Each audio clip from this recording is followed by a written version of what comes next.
Hallelujah. एक छोटी सी प्रार्थना करके शुरू करेंगे। क्रूस का चिन्ह। पिता, पुत्र और पवित्र आत्मा के नाम पर आमीन। धन्यवाद पिता परमेश्वर, इस सुंदर दिन देने के लिए पिता परमेश्वर। हर एक जन को पिता परमेश्वर, यहाँ जितने लोग भी आए हैं, आपने यहाँ संसार से चुन के लाए हैं पिता परमेश्वर इस जगह। धन्यवाद पिता परमेश्वर। इस जो कुछ भी वचन सीख रहे पिता परमेश्वर, उसके अपने हृदय में संजो कर रखने पाए पिता परमेश्वर। मैं अपने आप को और इस जगह के हर एक लोगों को यीशु का लहू से कवर करती हूँ, कोई भी दुष्ट कार्य छू ना पाए। धन्यवाद प्रभु यीशु। जो कुछ भी पवित्र आत्मा, मैं नहीं जानती पिता परमेश्वर, आप मेरे द्वारा आप बात कीजिए इन लोगों से। इन लोगों के जीवन में क्या घटी, क्या कमी, मैं नहीं जानती पिता परमेश्वर, पर आप जानते हैं। वचन के द्वारा आप बात कीजिए इन लोगों से। मैं अपने आप को सौंपती हूँ, आप मेरे द्वारा बात कीजिए। Hallelujah, thank you Jesus. ये छोटी सी प्रार्थना करते हैं हमारे प्रभु यीशु क्रिस्त के नाम पर। आमीन, आमीन, आमीन। हालेलुया।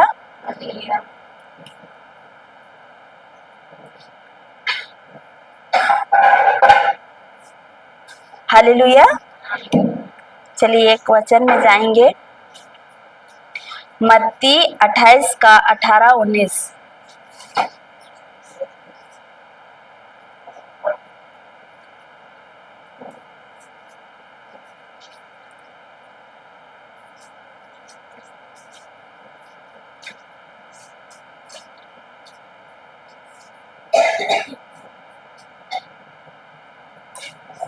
मत्ती का 28 का 18-19।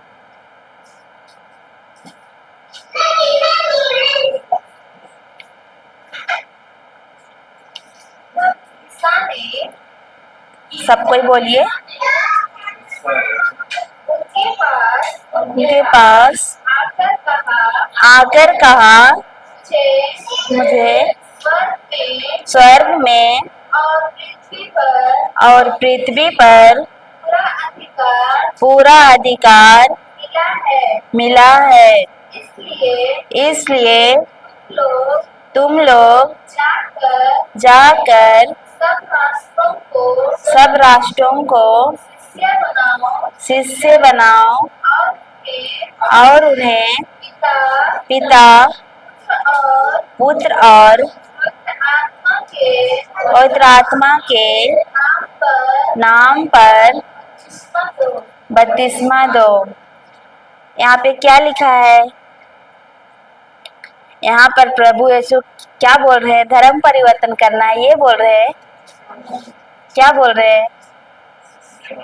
शिष्य बनाओ बोल रहा है। और उसके आगे और वचन में देखिए, उसी में हमको किस लिए भेजा है, उसमें उसी 19 को पढ़िए।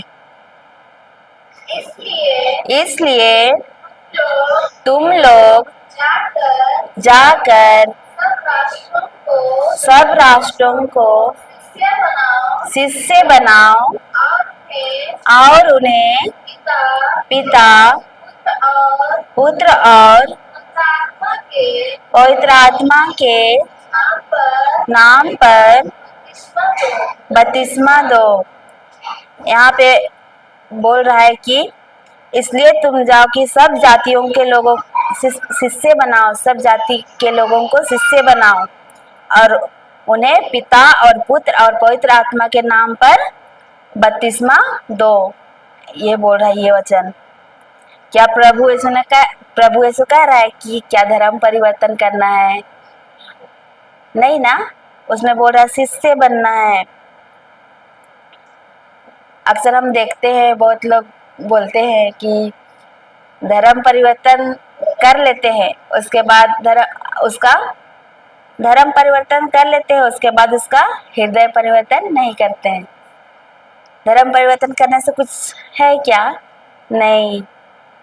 अक्सर बहुत लोग बोलते हैं ऐसा कि मेरा बपतिस्मा तो हो गया, मैं स्वर्ग का नागरिक बन गया। ऐसा बोलते हैं कि नहीं बोलते हैं? नहीं बोलते हैं आप लोग कि हम स्वर्ग का नागरिक हो गए? लेकिन प्रभु का ध्यान किस पर है कि हम लोग शिष्य बनना है हम लोगों को। आप लोग शिष्य बनना है कि नहीं आप लोग को? हाँ, बनना है। जोर से बोलिए आप। धीरे धीरे बोल रहे। मेरे से बात नहीं कीजिएगा क्या? हाँ, हम लोग को शिष्य बनना है। यहाँ पे सिस्टर लोग रिट्रीट रखते हैं, होता है कि नहीं होता है? रिट्रीट रखते हैं। क्यों रखते हैं? क्योंकि हम लोग को शिष्य बनना है। सिस्टर लोग चाहते हैं कि हम लोग शिष्य बने, हम लोग उन लोगों पर निर्भर ना रहे और हम लोग शिष्य बने। इसीलिए सिस्टर लोग रिट्रीट रखते हैं। ये हम लोग का संडे क्लास यहाँ होता है। और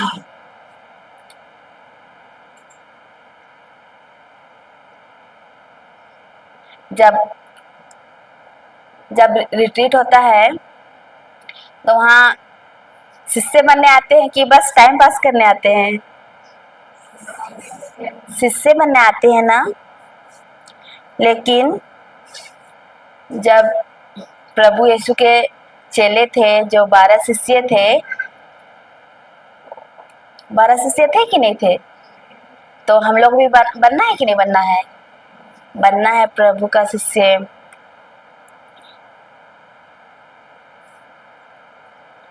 हम लोग को किस लिए बुलाया है यहाँ पे?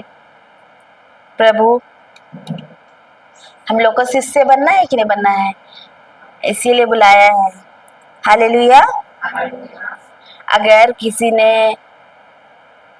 किसी ने आपको बोलता है कि यहाँ पे, आप लोग नहीं सुने हैं, बहुत लोग बोलते हैं धर्म परिवर्तन के लिए यहाँ होता है, ये लोग जाती है, नहीं बोलते हैं? बोलते हैं ना, यहाँ धर्म परिवर्तन होता है, इसीलिए धर्म परिवर्तन के लिए जा रही है, ऐसा बोलते हैं।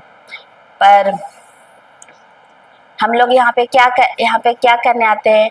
प्रभु यीशु का प्रेम सीखने आते हैं। आते हैं कि नहीं आते हैं? प्रभु का प्रेम सीखने आते हैं, उसको प्रेम सीखने आते हैं और उसका ग्रहण करने आते हैं। और जो हम लोग प्रेम सीख रहे हैं उसको हम लोग बांटते हैं। बांटते हैं कि नहीं बांटते हैं? बांटते हैं कि नहीं?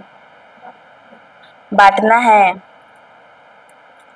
बहुत लोग का गलत फहमी होता है कि यहाँ पर धर्म परिवर्तन होता है। कहीं पर भी, जहाँ भी चर्च गिरजा होता है या रिट्रीट होता है तो सब बोलते हैं वहाँ धर्म परिवर्तन होता है, ऐसा बोलते हैं। पर क्या धर्म परिवर्तन करने से कुछ फायदा है क्या? नहीं, हम लोग को प्रभु यीशु का शिष्य बनना है। बनना है कि नहीं बनना है?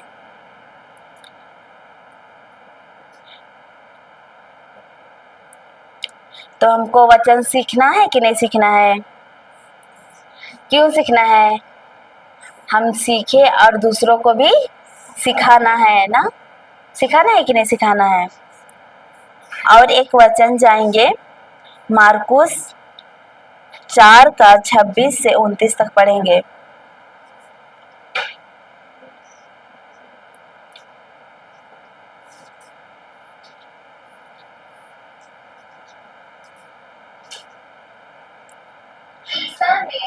ईसा ने राम, वो दूसरा वाला ट्रांसलेशन में पढ़ना।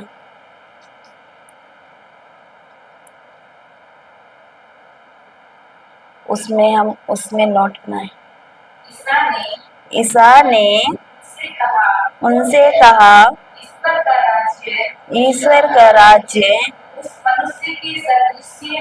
उस मनुष्य के सदृश है जो भूमि में बीज बोता है।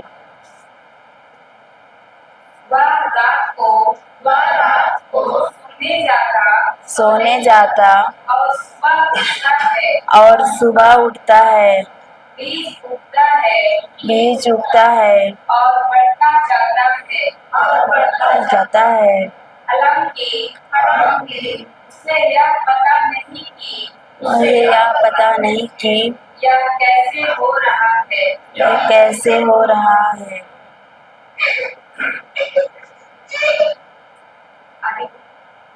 29 तक पढ़े।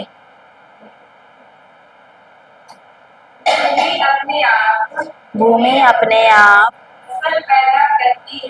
फसल पैदा करती है। पहले अंकुर,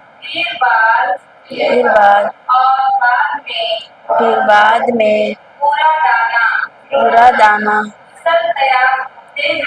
फसल तैयार होते ही वह हंसिया चलाने लगता है, क्योंकि कटनी का समय आ गया है। मार्कुस 26 में जो, और एक बार पढ़िएगा। ईसा ने उनसे कहा, ईश्वर का राज्य उस मनुष्य के सदृश्य है जो भूमि में बीज बोता है। यहाँ मार्कुस 26 में लिखा है, 4:26 में, वहाँ दृष्टांत बता रहे, 10 सिखाता था। वो दृष्टांत में सिखाता था कि एक दिन में वो 10 दृष्टांत सिखाता था प्रभु यीशु। अब दृष्टांतों में क्यों सिखाते थे प्रभु यीशु? प्रभु यीशु क्यों सिखाते थे? ताकि हम खुद की समझ से ना समझे।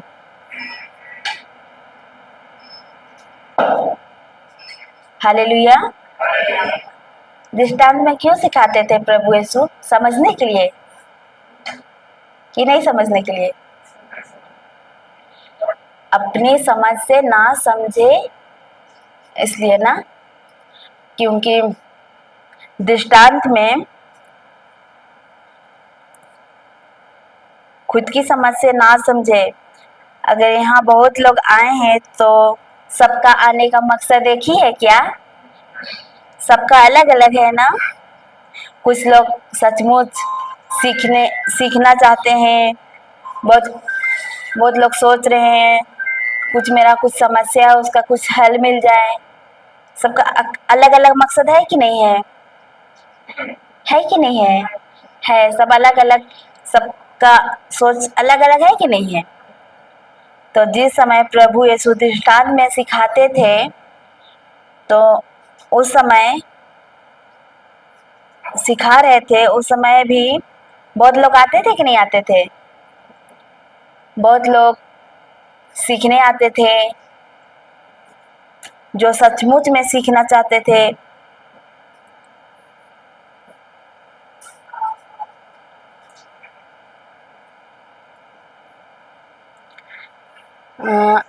प्रभु दृष्टांत में सिखाते थे तो जब सिखा रहे थे तो सब कोई सीखने आते थे कि नहीं आते थे? कोई सीखने नहीं आते थे।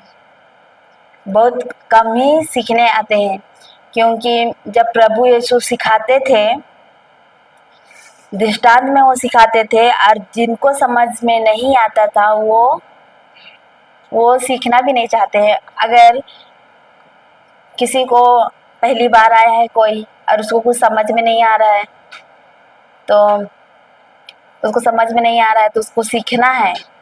वो पहली बार आया है, जो दृष्टांत में जो कुछ भी सिखा रहा है वो उसको समझ में नहीं आ रहा है, तो उसको सीखना है। तो वो क्या करेगा? वो दृष्टांत का अर्थ वो जानेगा कि दृष्टांत क्यों सिखाता है प्रभु। और दृष्टांत क्या है? दृष्टांत क्या है?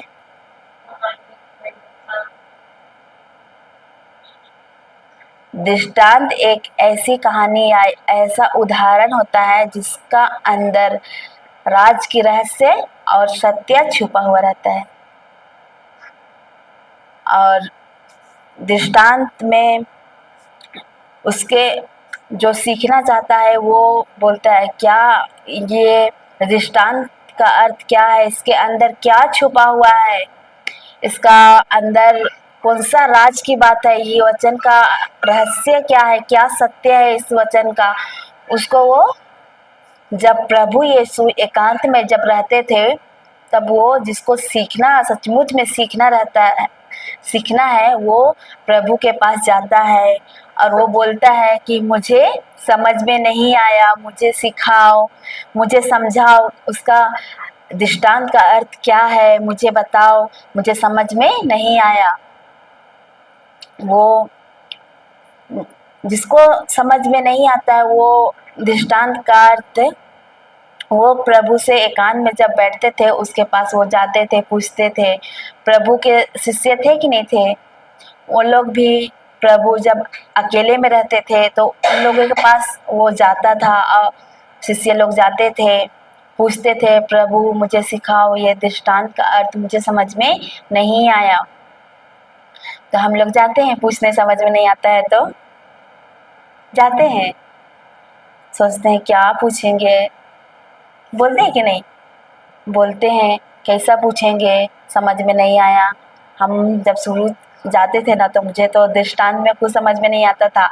दृष्टांत जब हम सुने थे दृष्टांत तो मैं नहीं समझ पाती थी और मैं ना मोबाइल में सर्च करती थी दृष्टांत का क्या है, क्या वचन में, और मैं वचन में भी देखती थी पर उसका अंदर क्या रहस्य है उसको मैं नहीं जानती थी। जब वचन मैं बार बार सुन रही हूँ और सीख रही हूँ तब जान रही हूँ कि दृष्टांत का अर्थ जो प्रभु सिखाता है, एक रहस्य, एक उदाहरण वो उसके अंदर रहता है। वो हम लोग बस ऊपर ऊपर लेते थे और ऊपर ऊपर बस सुनते थे वचन, हाँ ये वचन है, ये वचन का ये वचन बोलना है, पर उसका वचन के अंदर क्या रहस्य है उसको हम लोग नहीं जानते थे। और बहुत लोग जानने का भी कोशिश नहीं करते हैं क्या, नहीं करते हैं, बस हाँ मुझे वचन बहुत पता है, मुझे वचन आता है, ऐसा बहुत लोग सोचते हैं कि वचन का जो वचन में जो रहस्य रहता है उसको हम लोग नहीं जानना चाहते हैं। बस हम लोग को पता चला कि ये वचन है, बस वही वचन को पढ़ने में याद करने में लगे रहते हैं, उसका रहस्य क्या है उसको हम लोग नहीं जानते हैं। और सीख रहे हैं अभी ना, तो सीख रहे हैं कि नहीं सीख रहे हैं। जब जब कोई प्रवचन करता है तो किसी को बहुत लोग अभी रिट्रीट होता है तो बहुत लोग ऐसा सोचते हैं कितना बक बक कर रही है, कब तो बंद करेगी, ऐसा सोचता है। बहुत लोग सोचते होंगे कितना क्या बोल रही है, क्या बक बक कर रही है, कब तो, मुझे नींद भी आ रहा है, मुझे आलस भी आ रहा है। छोड़ो हटाओ, ध्यान से नहीं सुनते हैं और रिकॉर्डिंग हो रहा है, रिकॉर्डिंग हम सुन लेंगे। और बहुत लोग ऐसा सोचते हैं कि अभी वो लोग सोचते हैं कि अभी नहीं सुनेंगे, रिकॉर्डिंग मतलब मोबाइल में देख लेंगे, रिकॉर्डिंग देख लेंगे और सुन लेंगे, ऐसा सोचते हैं। पर जो जो जो आप लोग वहाँ पे सुन रहे हैं वो वहाँ पे ही छोड़ के जा रहे हैं, तो कुछ फायदा है क्या आने का, नहीं ना, कोई फायदा नहीं है। और जो लोग क्या बोले, आए और वचन क्या बोल रहा है, वचन में क्या क्या सीखना है, वचन में उसको हम लोग ध्यान नहीं देंगे तो जैसा आए थे वैसे ही चले जाएंगे। सही बात है कि नहीं। जिसका अगर किसी का पेट भरा हुआ रहेगा और किसी को और खाना देंगे तो खाएगा, स्वादिष्ट देंगे तो, एकदम अच्छा वाला खाना देंगे तो खाएगा, नहीं खाएगा। उसी प्रकार प्रभु यीशु जब प्रवचन कर रहे थे उस समय सचमुच में वचन के भूखे थे, वो प्रभु पर वचन पर ध्यान देते हैं ना। तो जो सचमुच में भूखे रहते हैं वो लोग सचमुच में प्रभु का शिष्य बनना चाहते हैं, वो लोग प्रभु का वचन को सुनते हैं और ध्यान देते हैं और रहस्य में क्या क्या है उसको सीखते हैं ना।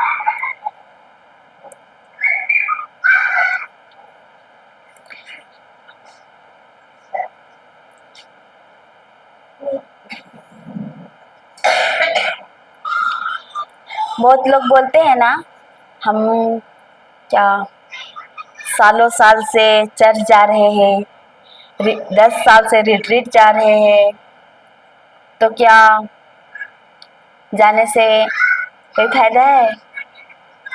कोई फायदा है क्या? जब बहुत लोग बोलते हैं कि नहीं बोलते हैं, कितना साल से चर्च जा रहे हैं, कितना साल से रिट्रीट जा रहे हैं, हमारा जीवन में कोई बदलाव नहीं है, ऐसा बोलते हैं कि नहीं बोलते हैं? अगर 40 साल भी आप लोग जाइएगा और जो वचन है उसको नहीं सीखिएगा, वचन का रहस्य नहीं जानिएगा, तो कोई फायदा नहीं है। चाहे आप 40 साल जाए या 10 साल जाए या 20 साल जाए, आप लोग वहाँ जा रहे हैं तो एक ही वचन आप लोग सीखिए, आप लोग को उसका रहस्य आप लोग पूछिए। सिस्टर लोग रहती है उन लोग से पूछिए इसका रहस्य क्या है, हमको समझ में नहीं आया, हमको बताओ, मुझे समझ में नहीं आया, मुझे बताइए, ये भी बोल सकते हैं। और जब जब हम लोग कभी कभी तो शर्म भी आता है कि नए सिस्टर लोग के पास जाके क्या बोलेंगे, सिस्टर लोग कुछ बोल देगी क्या, ऐसा सोच में आता है कि नहीं आता है? तो चाहे 10 साल से जाए या 15 साल से जाए, पर कुछ फायदा नहीं है जब तक आप वचन को आपके जीवन में नहीं बो रहे हैं, तो वचन को अपने हृदय में नहीं बो रहे हैं, आपके जीवन में नहीं बोल रहे हैं, नहीं बोल रहे, तो कुछ परिवर्तन आएगा क्या? अगर वचन को नहीं बोएंगे तो। इसीलिए प्रभु यीशु दृष्टांत में ही सिखाते थे, क्योंकि बाहर वाला, अंदर वाला और बाहर वाला। आप लोग अंदर वाला है कि बाहर वाला है? बताइए, अंदर वाला है कि बाहर वाला है? अंदर है इसलिए अंदर है वाला है क्या? हाँ, आप लोग घर के अंदर है तो अंदर वाले हो गए? नहीं, जो जो अंदर वाले, जो बाहर वाले, मतलब जो जो जो जो अंदर वाले हैं वो प्रभु का वचन सीखते हैं, सुनते हैं, उसका रहस्य को जानते हैं, वो अंदर वाले हुए। और जो बाहर वाले हैं वो वचन उसको समझ अब वो खुद की समझ से समझते हैं। बाहर वाले जो लोग,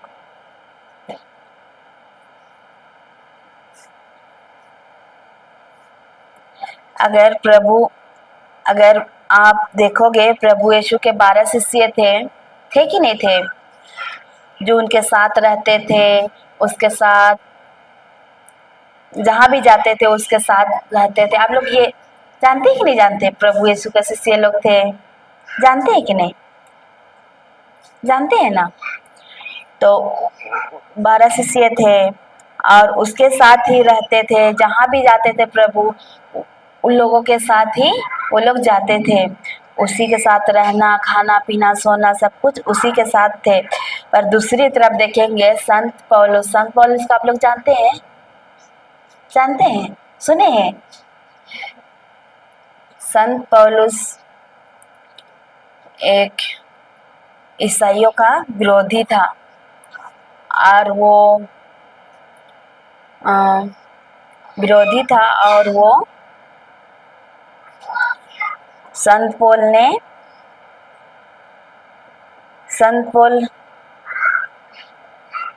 को आप लोग जानते हैं? उसका कहानी सुने हम, उसका हम कहानी हम सुने हैं। संत पौल का उसका बारे में उतना तो नहीं पता है, पर हम उसका कहानी सुने हैं कि संत पौल वो ईश्वर का प्रचार करते थे और उसको बहुत जगह उसको सताते थे, उसको मारते थे, तो भी वो ईश्वर का प्रवचन कर रहा था। और उसको जेल भी हुआ, तो भी वो जेल में भी वो कैसा रहता था पता है? वो संत संत संत पौल क्या वो हर समय वो आनंदित रहता था। उसके साथ उसको मारते थे, उसको पत्थर से मारते थे, उसको जेल भी भेजे, उसको क्या चीज़ में तो उसको डाल दिए थे, तो भी वो नहीं पीछे। वो वचन से वो प्रवचन से वचन वो जगह जगह जाकर वो प्रवचन कर रहा था। वो कभी उसके जीवन में जैसे सताव आया, अत्याचार आया, तो वो कभी पीछे नहीं हटा। क्या आप लोग प्रभु के शिष्य बनने आए हैं, तो आप लोग के जीवन में सताव अत्याचार आएगा कि नहीं आएगा? आएगा। तो आएगा तो क्या आप लोग डरेंगे? अपना इरादा बदलेंगे क्या? नहीं ना। हम लोगों को प्रभु कहता है आएगा ही, आपके जीवन में समस्या तो आएगा ही, पर हमको आनंदित रहना है। प्रभु बोलता है मैं तुमसे कहता हूँ आनंदित रहो, मैं फिर भी तुमसे कहता हूँ तुम आनंदित रहो, ऐसा बोलता है प्रभु वचन में।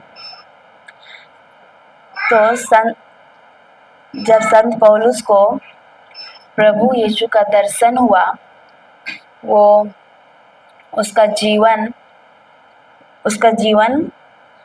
थोड़ा परिवर्तन हुआ कि बहुत परिवर्तन हुआ? बहुत परिवर्तन हुआ। और लेकिन वो परिवर्तन आया उसके जीवन में, तो प्रभु यीशु के साथ शिष्य थे, और जो प्रभु यीशु के शिष्य थे और संत पौलुस, उसमें अंतर है कि नहीं है दोनों में? संत पौलुस प्रभु को ना देखे थे, ना उसके साथ थे, और उसके शिष्य लोग उसके साथ में थे, ठीक है नहीं? तो अंतर है कि नहीं है? कैसे? और क्या बोलते हैं,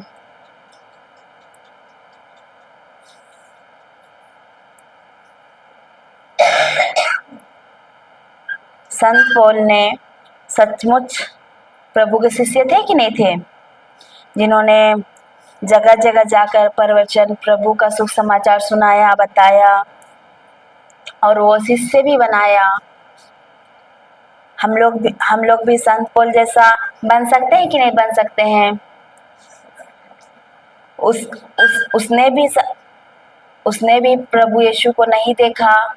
आप लोग ने देखे हैं प्रभु यीशु को? नहीं ना देखे। उसने भी प्रभु यीशु पर विश्वास किया, और हम लोग भी प्रभु यीशु पर विश्वास करते हैं कि नहीं करते हैं? बिना उन्हें देखे करते हैं कि नहीं?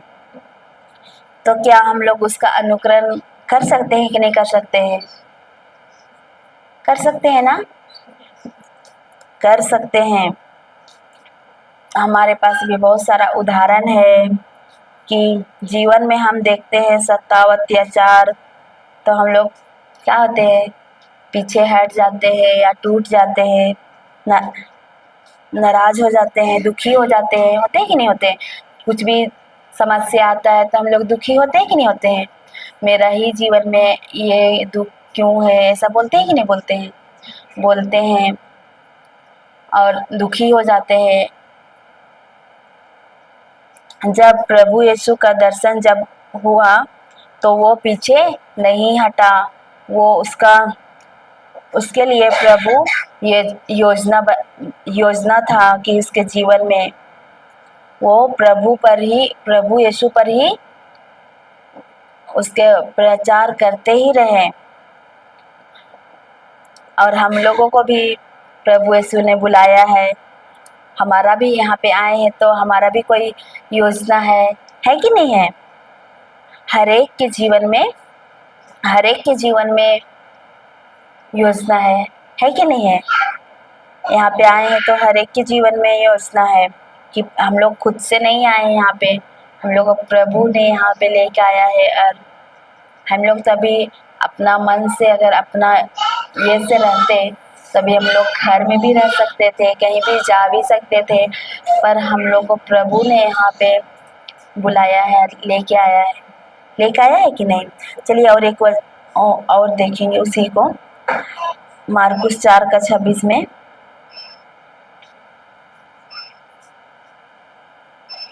पढ़िए और एक बार।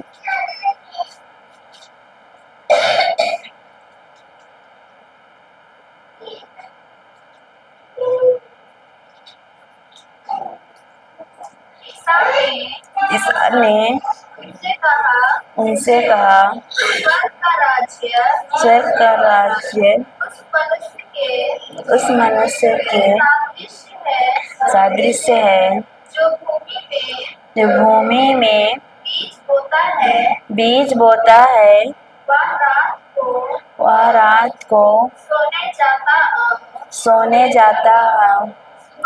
बस उतना ही पढ़िए, 26 को बस। फिर उसने कहा, किसने कहा? प्रभु यीशु ने कहा, परमेश्वर का राज ऐसा है जैसा कोई मनुष्य और एक मनुष्य भूमि पर बीज छींटे। ऐसा एक उदाहरण में उस और एक वचन में है, उसी में दूसरा ट्रांसलेटर में। तो प्रभु यीशु हमको किसान कैसे बीज बोता है ये सिखा रहे हैं क्या? नहीं। फिर उसने कहा परमेश्वर का राज ऐसा है, तो कितने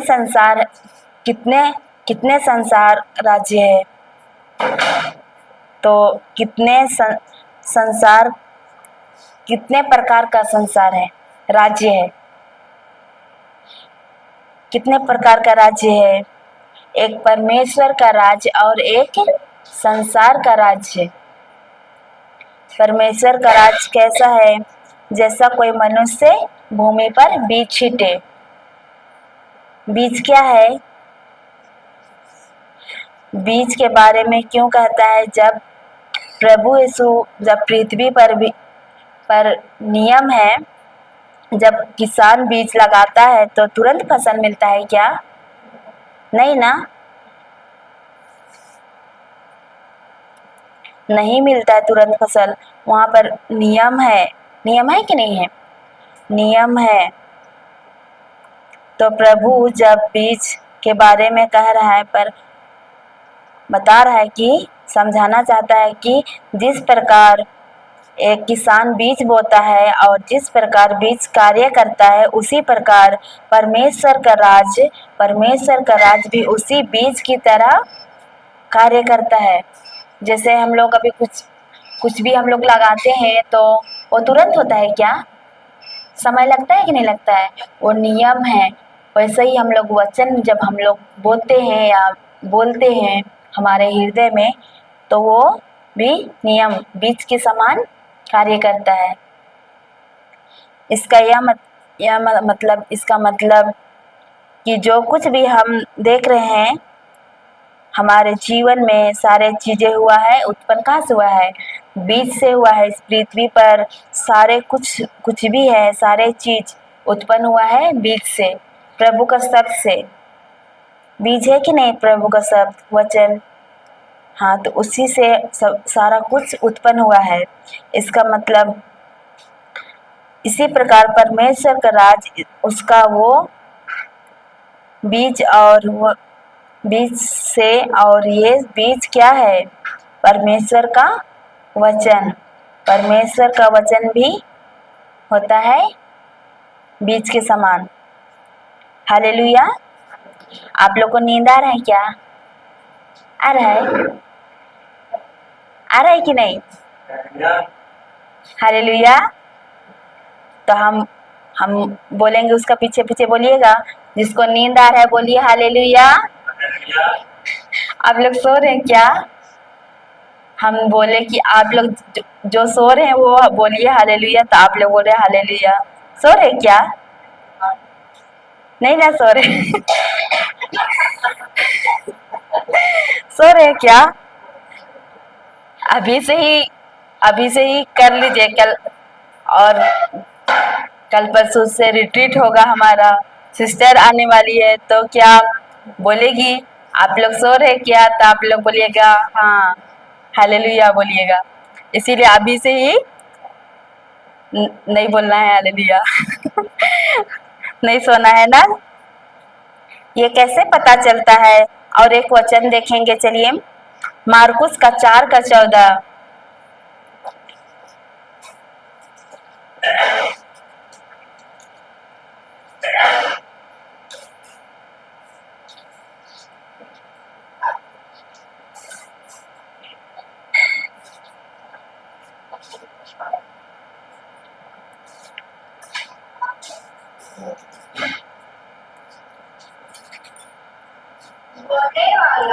बोने वाला वचन बोता है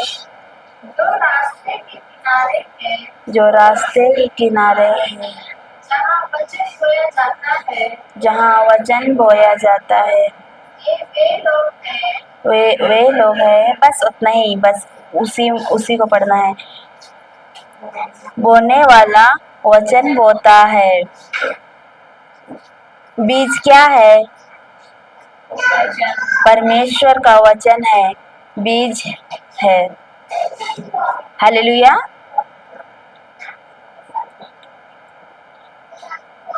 अब क्या कोई ऐसा है, किसी को जीवन में किसी चीज की जरूरत है कि नहीं है?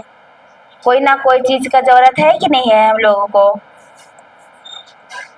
नहीं है? है। किसी को नौकरी का जरूरत है, किसी को अच्छा सेहत का जरूरत है, कोई ना कोई चीज का जरूरत है कि नहीं है? है। हर एक जरूरत के लिए अब के लिए क्या है? वचन है कि नहीं है? कहाँ है वचन? वचन कहाँ है? हम लोग का बाइबल में है ना। हम लोग हर कुछ भी चीज की जरूरत हमारा वचन में है, बाइबल में है। वचन कहाँ है? बाइबल में है ना। लेकिन हम लोग शॉर्टकट इस्तेमाल करते हैं कि नहीं करते हैं? वचन नहीं पढ़ते हैं। वचन जब जब बहुत वचन नहीं जानते थे तो क्या करते थे हम लोग?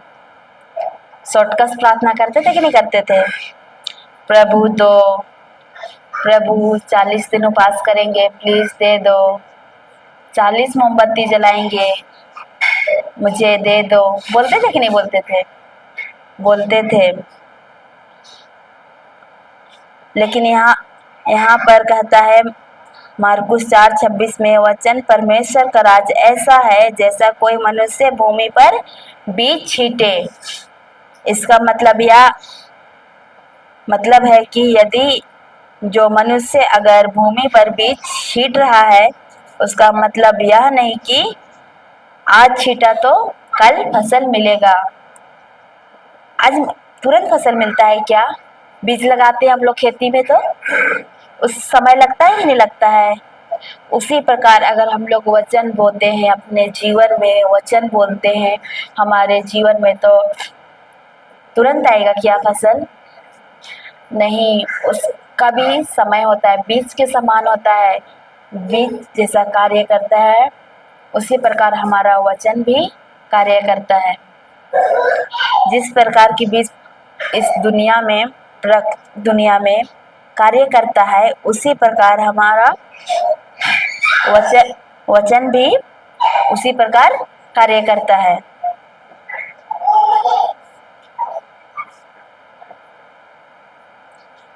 उसी प्रकार कहता है, मेरा वचन भी बीज है, बीज के समान है। अगर आपको अपने जीवन में कोई भी चीज की जरूरत है तो सबसे पहले तुम भी बीज बोना आना चाहिए। अगर बीज बोना नहीं आएगा तो कैसे बोएंगे ना? बीज बोना आना चाहिए कि नहीं चाहिए? बिना बीज रोपे फसल मिलेगा क्या? मिलेगा क्या? नहीं ना मिलेगा, नहीं मिलेगा। हालेलुया। हर एक चीज का नियम होता है कि नहीं होता है? नियम के अनुसार हमको चलना पड़ता है। अगर हम नियम के अनुसार कार्य नहीं करते हैं तो आपके उसका अनुसार परिणाम नहीं मिलता है। वचन का अनुसार अगर हम लोग वचन के अनुसार नहीं चलेंगे तो क्या हम लोग जो परमेश्वर से चाहिए हमको वो मिलेगा क्या? नहीं मिलेगा। हमको उसका नियम के अनुसार हमको चलना पड़ेगा। पड़ेगा कि नहीं पड़ेगा? उसी प्रकार परमेश्वर का वचन सामर्थवानी है। कितने लोग विश्वास करते हैं? वचन सामर्थवानी है, कितने लोग विश्वास करते हैं? नहीं करते हैं आप लोग? हाँ, प्रभु का वचन सामर्थ है, वो विश्वास नहीं करते हैं। प्रभु का वचन आपको चाहिए सब कुछ। कितने लोग विश्वास करते हैं? कितने लोग विश्वास करते? नहीं करते आप लोग? करते हैं ना? लेकिन सारा चीज विश्वास तो करते हैं पर लेकिन सारा चीज उसी बाइबल में धरा का धरा रह जाता है। रहता है कि नहीं रहता है? यदि आपने उस बीज को, वचन को नहीं लिया, आपके हृदय में नहीं बोया, भले ही परमेश्वर का वचन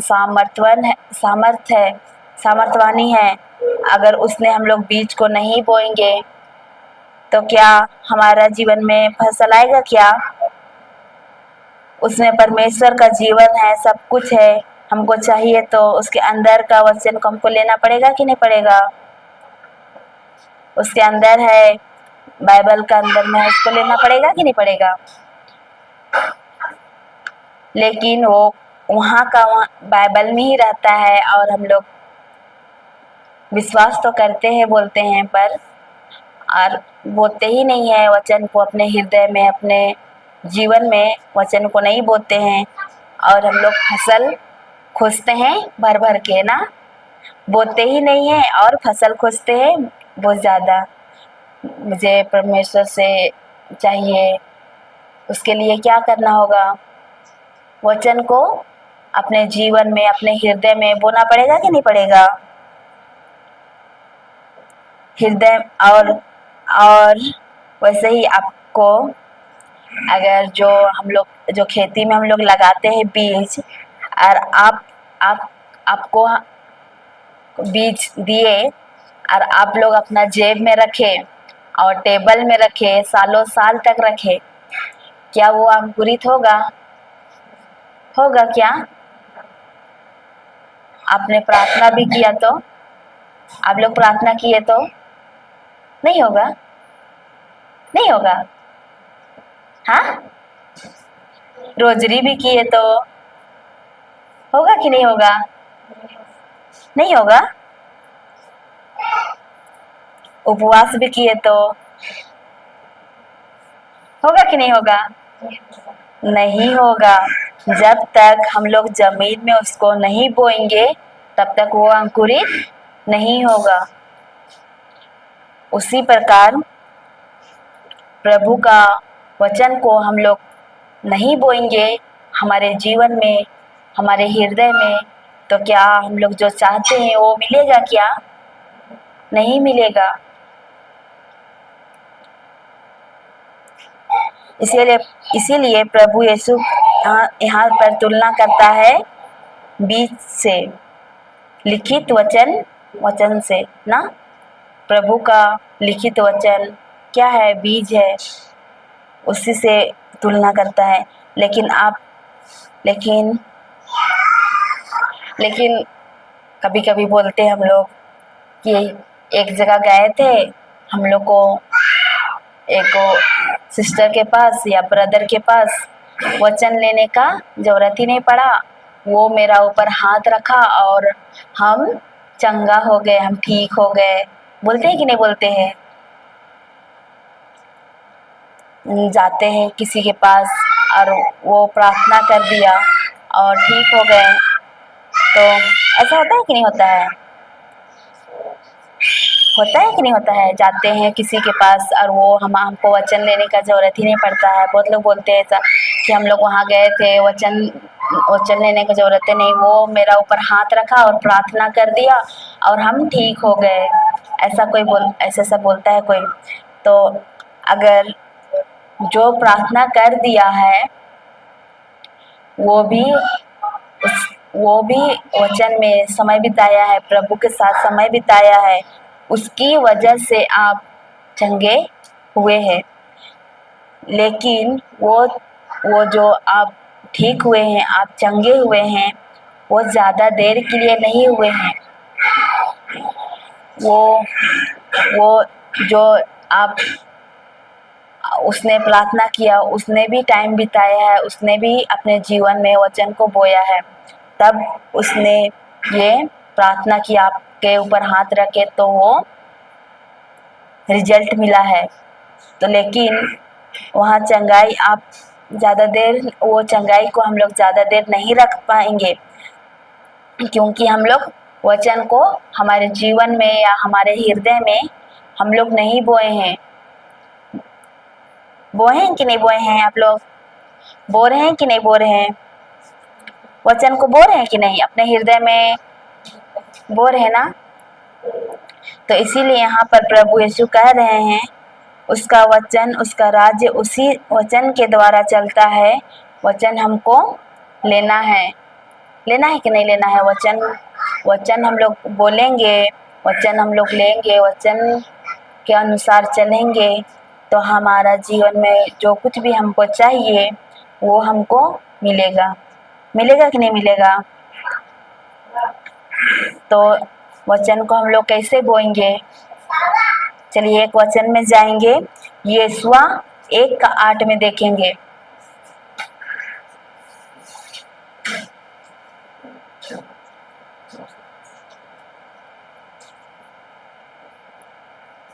आप लोग को समझ में आ रहा है? आ रहा है?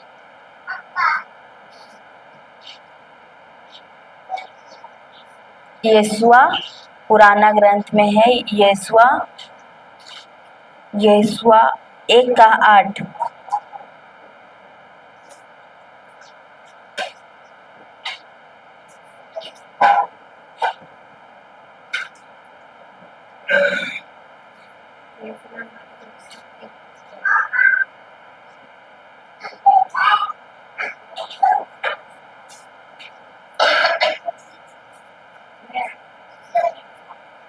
पढ़िए 1:8।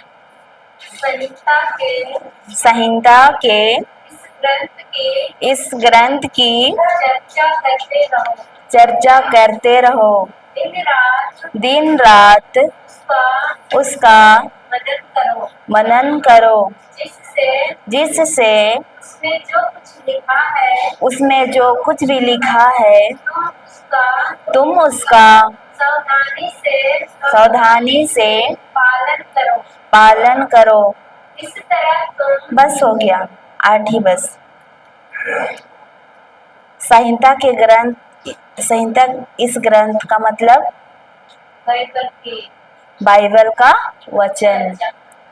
बाइबल का वचन क्या इसमें बोल रहा है? संहिता के ग्रंथ की चर्चा करते रहो।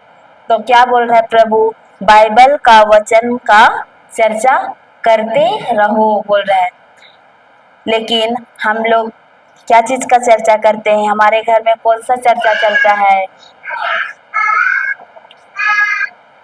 हम लोग चर्चा करते हैं हमारे घर में, पड़ोसी के घर में क्या चल रहा है, उसकी बीवी उसके साथ भाग गई, उसकी बेटी उसके बेटे के साथ चक्कर चल रहा है। ऐसा चर्चा करते हैं कि नहीं करते हैं? करते हैं ना? लेकिन ईश्वर हमें किस चीज की चर्चा करने के लिए बोल रहा है? बाइबल का वचन का चर्चा करते रहो बोल रहा है। क्या हम लोग करते हैं बाइबल का चर्चा? कि हम लोग किस चीज की चर्चा करते हैं? संसार में जो बोलते हैं, जो देखते हैं, उसकी चर्चा करते हैं कि नहीं करते हैं? संसार में देखते हैं वही चीज की हम लोग चर्चा करते हैं। और उसी में पढ़िए और दिन रात उसका मनन करो। उसको पढ़िए। दिन रात उसका मनन करो, जिससे उसमें जो कुछ भी लिखा है तुम उसका सावधानी से पालन करो। यहाँ पे बोल रहा है दिन रात उसका मनन करो।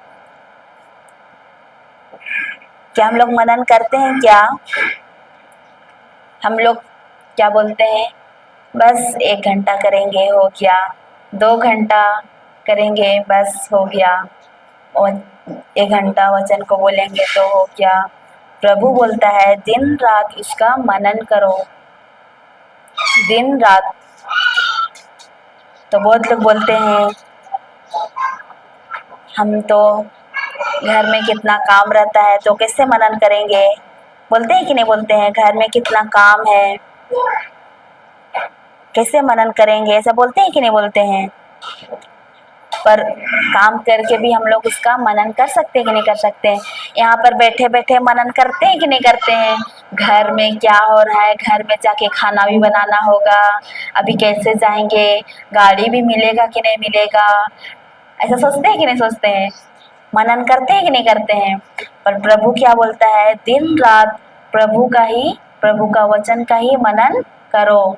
और उसमें और लिखा है सावधानी उसका सावधानी से पालन करो। क्या हम लोग सावधानी से पालन करते हैं क्या? हमारे मुंह से कौन सा शब्द आता है? ज़्यादातर संसार के शब्द आता है कि वचन का आता है? संसार में रहते हैं तो ज़्यादातर हम लोग संसार का ही बात करते हैं, शब्द बोलते हैं कि नहीं बोलते हैं। पर परमेश्वर बोलता है सावधानी से पालन करो।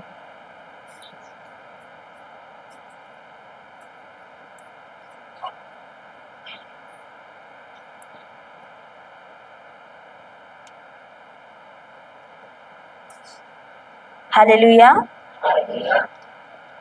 उसका मनन करो बोलता है प्रभु, दिन रात उसका मनन करो। तो हम लोग क्या करते हैं, दिन रात चिंता करते हैं कि नहीं करते हैं। करते हैं कि नहीं करते हैं। करते हैं।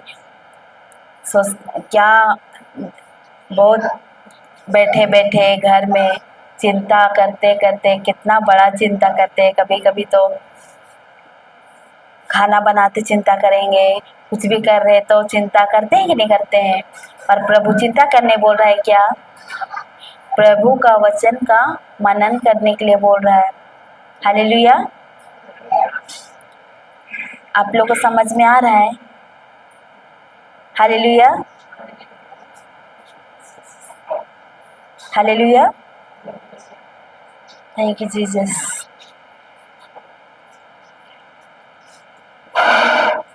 समझ में आया?